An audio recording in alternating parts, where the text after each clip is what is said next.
macam tidak memberi sebarang bantuan kepada suami dan sebagainya. Jadi ada banyak suri rumah sekarang ni yang melakukan perniagaan sendiri di rumah untuk membantu menstabilkan lagi ekonomi keluarga. Seperti ibu kepada 4 orang anak ni, iaitu Puan Amelita Zaini atau nama dia ialah Mili menjadikan hobi beliau sebagai penjana pendapatan. Itu yang paling penting sebenarnya, Fiza, sebab kita perlu tahu yang kita perlu gunakan hobi apa yang kita suka tu, lepas tu kita boleh gunakan sebagai penjanaan pendapatan. Daripada hobi kita kembangkan, kita boleh dapat duit. Menarik sangat. Jadi Mili ni pula dia mendapat tempahan untuk membuat basket kan, untuk membuat tempahan hamper daripada korporat dan juga perseorangan. Sangat-sangat teruja. Kita saksikan. Okey, kita saksikan bingkisan yang telah disediakan oleh Nur Azlina Nikmat.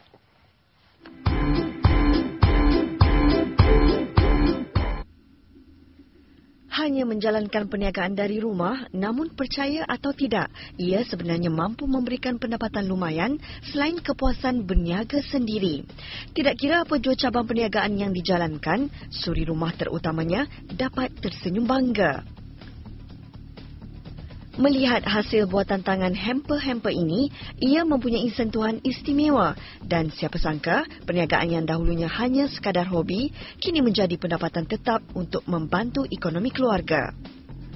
Easy Gift Baskets milik ibu kepada 4 cahaya mata ini sering mendapat tempahan dari orang perseorangan maupun badan korporat.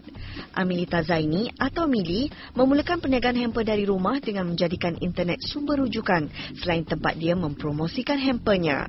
Minat serta kesungguhan untuk menghasilkan hamper ini memberikan Amelita kepuasan meskipun ada kalanya dia kebuntuan idea untuk memberikan yang terbaik buat pelanggan membuat tempahan. Walaupun dah 5 tahun buat perniagaan dari rumah, tapi saya masih tak bercita-cita nak buka kedai. Sebab saya kena tengok balik apakah sebenarnya tujuan saya dulu start bekerja daripada rumah. Memang berikan kepuasan. Sebab benda ni memang saya suka. Saya rasalah kalau kita buat perniagaan berdasarkan sesuatu yang kita minat, yang kita suka, memang beri kepuasan. Dan juga kepada pelanggan, saya haraplah memberikan kepuasan kepada mereka sebab setakat ni Alhamdulillah hampir semua barang yang saya jual dan saya buat memang ada sentuhan peribadi saya. Jika dahulunya dia hanya membuat hamper tertentu, kini Mili turut mengembangkan perniagaan dari rumah dengan membuat pelbagai jenis barangan seperti hadiah untuk si kecil, barangan spa, hantaran dan juga hamper bagi setiap musim perayaan. Biarpun dia hanya suri rumah sepenuh masa sibuk dengan keluarga, tetapi waktu yang terluang sering dimanfaatkan untuk membuat hamper yang berlainan dan mencari ilham baru mengikut cita rasa pelanggannya.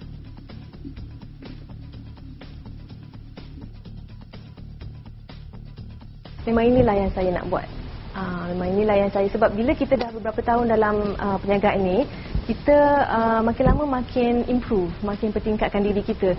So kalau kita nak keluar daripada bidang ni, rasa sayang pula. Sekarang ni memang banyak saya tengok ibu-ibu yang bekerja dari rumah, memang menjual melalui internet. Mereka ada website atau banyak sekarang ada blog shops. Perniagaan internet ni memang kalau boleh promosi dia semua melalui internet. Kita kena tengok jugalah tujuan kita sebenarnya macam mana kan start kerja dari rumah ni. Apa yang paling penting, kuat semangat.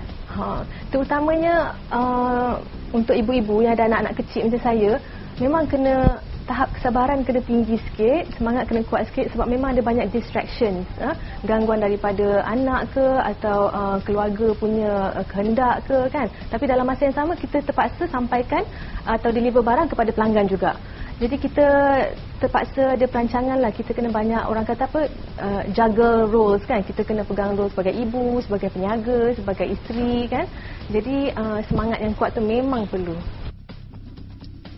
Tidak pernah menyesal dengan perniagaan yang dipilih, Mili cukup berpuas hati dengan apa yang diperolehi meskipun ada kalanya dia terpaksa mengambil pembantu apabila mendapat permintaan yang tinggi.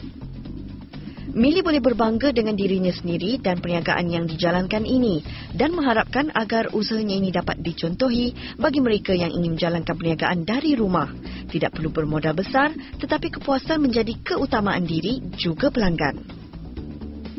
Harapan saya macam orang peniaga yang lain juga supaya perniagaan saya berkembang maju dalam masa hadapan, di masa hadapan. Dan pada saya lebih selesa berniaga daripada rumah dan juga melalui internet. Buat masa ni memang tak ada niat atau cita-cita nak buka kedai, sebab pada saya dah puas hati dan selesa. Siapa kata berniaga dari rumah tidak menguntungkan? Apa yang perlu ada hanyalah minat dan kesungguhan untuk terus mencapai kejayaan. Hanya bermula dari rumah, semuanya memudahkan